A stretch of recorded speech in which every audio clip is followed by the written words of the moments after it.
Good morning, everyone, and welcome to Easy English by Learning English Podcast. I'm Adam, and as always, I'm joined by my co-hosts, Sarah. Hello, everyone. It's great to have you back with us. Today, we're talking about one of the most important and sometimes most stressful parts of office communication, telephone English.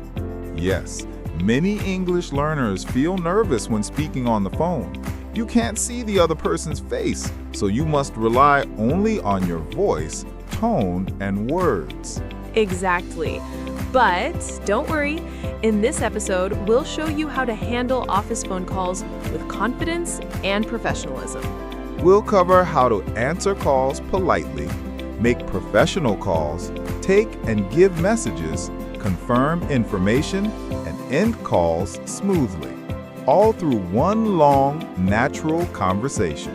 So get comfortable and let's step into the world of office calls together. It's 9 a.m. The office is open and the phone rings on Adam's desk. Let's hear how he answers. Good morning. This is Adam speaking from Brightline Solutions. How may I help you today? Good morning, Adam. This is Sarah from Global Media.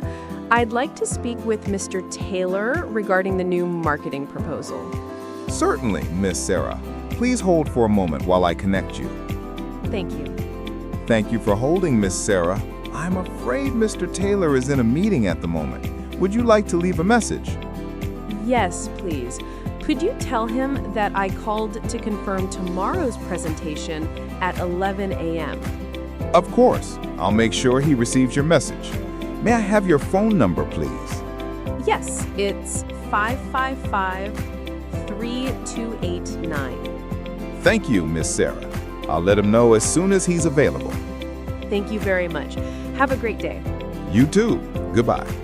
So this was a perfect example of how to answer a call politely in the office. Yes. Notice how I introduced myself and the company. Good morning. This is Adam speaking from Brightline Solutions. That immediately sounds professional. Exactly.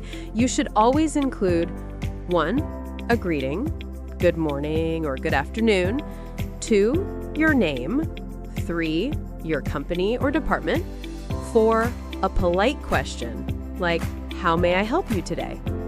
And when the person you're calling for isn't available, use soft phrases like, I'm afraid Mr. Taylor is in a meeting, or would you like to leave a message? Yes, these small details make your English sound calm and respectful. Now, let's continue the same scene. After the call, Adam goes to his manager's office to deliver the message. Good morning, Mr. Taylor. Sarah from Global Media called for you. She wanted to confirm tomorrow's presentation at 11 a.m. Thank you, Adam. Did she leave her number? Yes, 555-3289. Perfect. I'll return her call later today. This short exchange shows how to give a message clearly and accurately.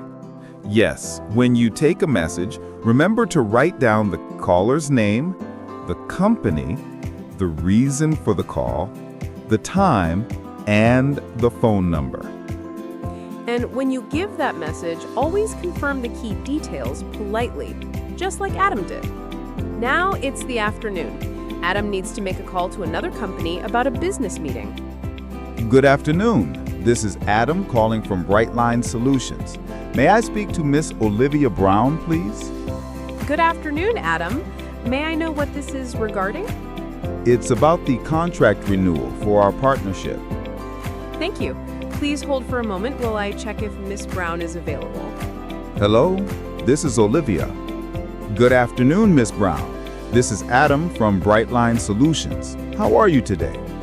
I'm doing well, thank you. How about you? I'm doing fine, thank you.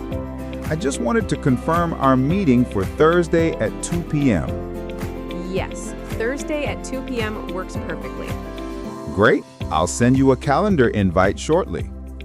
That would be perfect. Thank you, Adam. You're welcome. Have a productive day. You too. Goodbye. That was a professional and polite business call. Notice how Adam introduced himself clearly and used formal language. Right.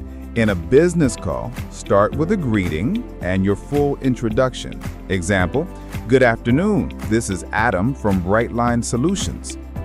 And before ending the call, it's polite to confirm details like time or date and close with a kind phrase like, have a productive day. Sometimes you might get a difficult or impatient caller. Let's see how to handle that calmly. Good morning, Brightline Solutions. Adam speaking. How may I help you? Hello, this is Sarah from Delta Systems. I've been trying to reach your finance department all morning. No one is answering. I'm really sorry to hear that, Miss Sarah. Let me check if someone from finance is available right now. May I put you on hold for a moment? Yes, but please be quick. Thank you for holding, Miss Sarah. I've spoken with our finance team and they're now available to take your call. I'll transfer you immediately.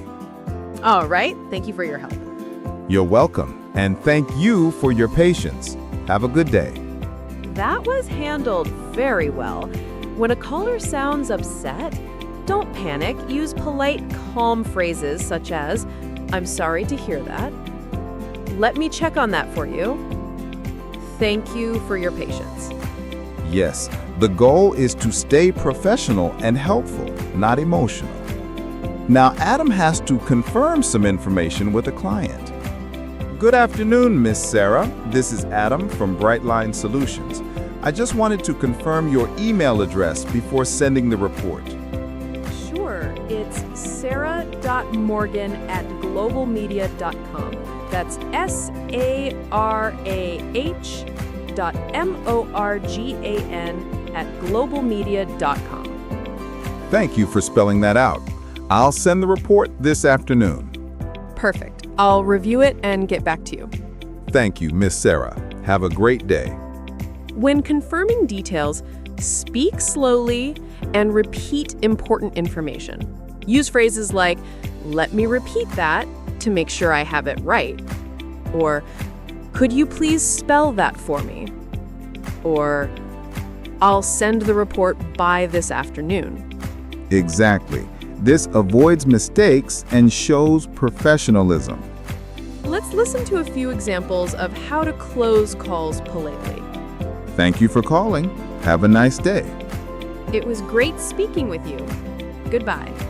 I appreciate your time. Talk to you soon. I'll be in touch later this week. Short, polite, and positive. Ending well leaves a good impression. Let's review some important words and phrases from today's episode. 1.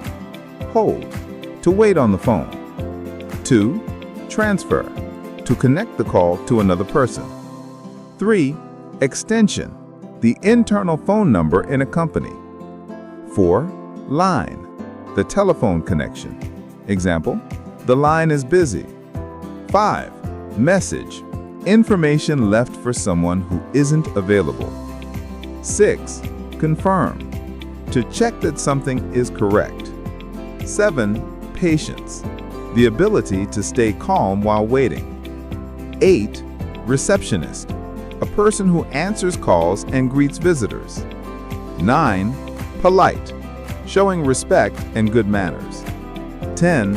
Productive, achieving good results at work. Let's quickly summarize today's key points.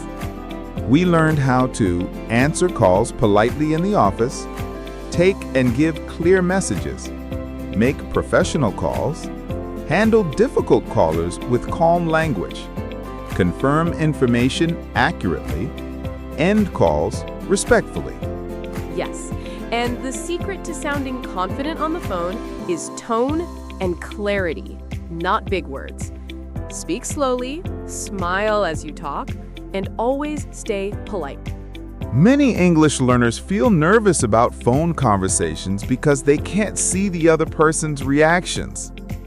But remember, confidence comes from practice. The more you speak, the easier it becomes. Start small. Answer a call at work or call a colleague to confirm something. Every time you speak, you're improving. That's right. And soon, you'll sound calm, professional, and confident no matter who's on the other end of the line. In our next episode, we'll continue our workplace journey. We'll visit the doctor's office and learn how to describe symptoms, ask questions, and understand advice in English. That's going to be a very useful one, so don't miss it. Until then, keep practicing, stay confident, and remember, every call you make is a step toward better English. This is Easy English by Learning English podcast. Helping you speak English confidently, one conversation at a time. Don't forget to subscribe our channel and also share with yours friends. Goodbye, everyone.